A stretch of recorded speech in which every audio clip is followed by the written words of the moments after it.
recently won an all-expense-paid trip to Disney World for 4 nights, for myself and 3 guests. I am currently planning on bringing my boyfriend, my mother, and my boyfriend's mother. I know we all aren't exactly Disney's key demographic, but it honestly means a lot to our mothers that I am inviting them. Both my boyfriend and I grew up in poorer families that could never afford expensive vacations. And this is the first trip to Disney World for all of us. I know this is probably the only opportunity our mothers will ever have to go to Disney. And for now they are both in good enough health to still enjoy the rides. The problem is with my cousin, Jane, who has been hounding me to take her 5-year-old daughter, Kelly, instead of my boyfriend's mother. I know, what kind of monster am I for not wanting to bring a little girl to the place where dreams come true? Except Jane's family has already been to Disney World twice, most recently earlier this year in February. My cousin has done very well for herself. She runs a successful photography business, and her husband is an engineer. They are definitely able to afford their own vacations. If Jane wasn't so well off, I probably would consider taking Kelly if I thought I was giving a little kid a once-in-a-lifetime experience. But I'm not. She's already been twice and she's only 5. Our mothers have been 0 times. Jane's only rationale for wanting me to take her daughter seems to be that Disney is meant for kids. It's weird to go with only adults. And it'd be evil to not take a 5-year-old to Disney if you had the chance.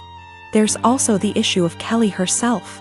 She's not a completely terrible child, but she's whiny and throws tantrums regularly. I don't really want to spend a week with that. Also, what if she gets homesick? What if she gets actually sick? What if she gets lost? I'm not a parent myself and I would have no idea what to do in those situations. I also don't want to saddle my mother with the responsibility of caring for her. I babysat Kelly before, but only for a few hours at a time.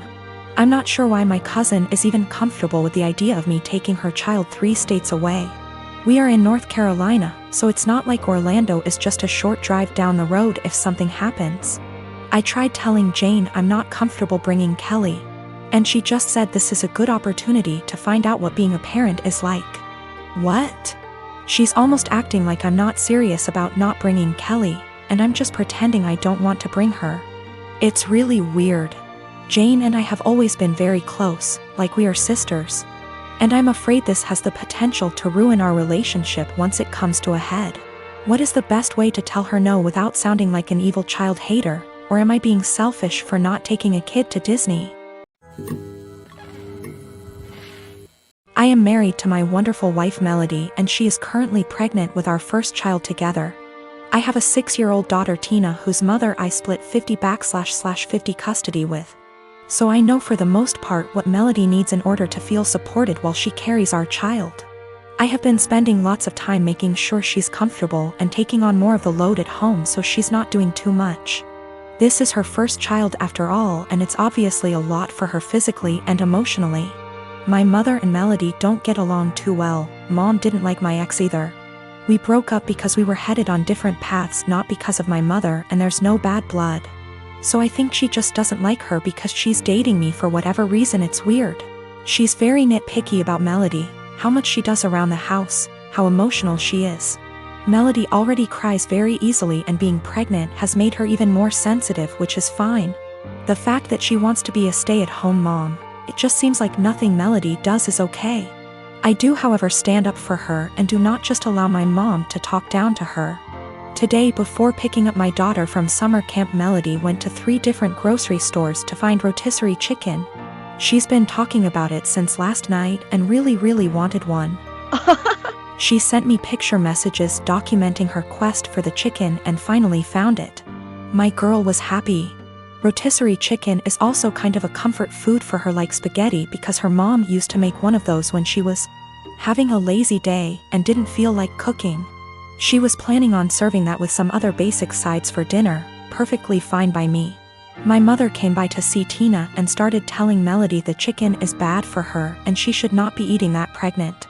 Melody said it's fine, she usually eats healthy and just wants this one thing she's craving. My mom went on about how unhealthy it was and said she needs to eat something else. Melody said no and went to the backyard to FaceTime her family, out of state. When she came back my mom had thrown out the food and ordered takeout, a salad for Melody and pizza for everyone else. Melody asked where the chicken was and my mother told her she needs to start being a responsible mother and eat correctly for the baby. Melody screamed, "What the is wrong with you? Why are you always such a..." to me? She then started crying and called me home. I came back and asked my mother to leave after hearing her story and said she is not to come back until she apologizes for how she treated Melody. My mom went on about how I'm choosing another woman over her, but I just think enough is enough and Melody reached her limit. She apologized to me for blowing up when Tina was in the house, but I told her it's okay, things happen, Tina is okay. And I went to find her another chicken before the store closed. My dad thinks I'm right for taking Melody's side, but my brother thinks I should always defend mom. I do plan on having a sit down with both my parents and my brother with my mom. I'll talk to my dad first, then have a family meeting. I would still want my mom around, and honestly maybe I'm just weak, but that's my mother. However, if she cannot learn to change and respect my family, then we will just have to go and see. It's hard, but it is what it is. Melody doesn't even want to completely cut her out, she just wants change as well. But I will protect Melody at all costs, and if that means cutting off my mom, then so be it. My ex and I did not break up because of my mother. We had different ideas of where our lives were going. Tina was not planned and we were already heading towards going our separate ways before she got pregnant. We tried to make it work for Tina, but that's not what relationships are about, so we split and it's working great. My ex and Melody get along great, Tina is happy and we work through things as one big blended family. My ex and Melody have talked about my mother with each other before, and that was when I realized I needed to see a therapist to work through my childhood with a mom like mine. It's a process. I'm working through it the best I can. Melody's pregnancy is going smoothly for the most part. Just exhausting and emotional, as she put it. Also, we're having a girl. We had our gender reveal. I did find her another chicken yesterday night after this whole fiasco. I want to start by saying that I don't have the best relationship with my mom. I have an older sister, and growing up my mom always tended to control me and tried to override any decisions I make, saying that I was young and naive and she always knew better. I cut contact with her for a few months after she tried to get involved in my marriage. My husband and I been together for 3 years and he has always been telling me to be more gentle with my mom. I had a miscarriage a few days ago.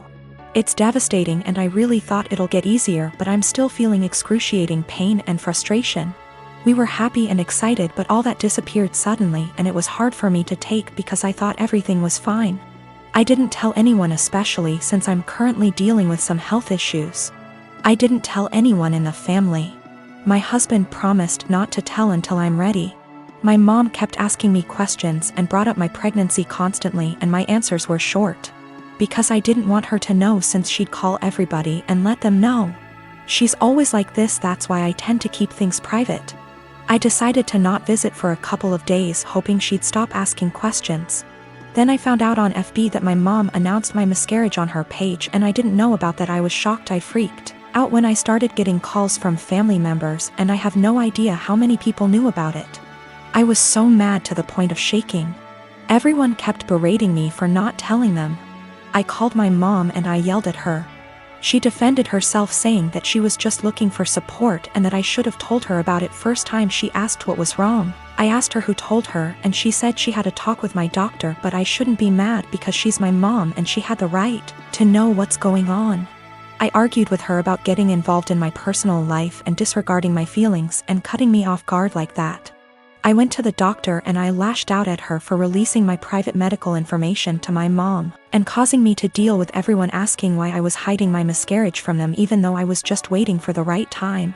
I told my doctor that I was going to file a complaint against her the same day, since she didn't respect my privacy, and decided to give my mom information about my medical records. My mom heard and started berating me, saying it wasn't the doctor's fault and that she was a friend of hers she knew years ago, but I didn't know about it. She said that I went too far and acted like my family were strangers. She said that she's my mom and I didn't need to overreact like that.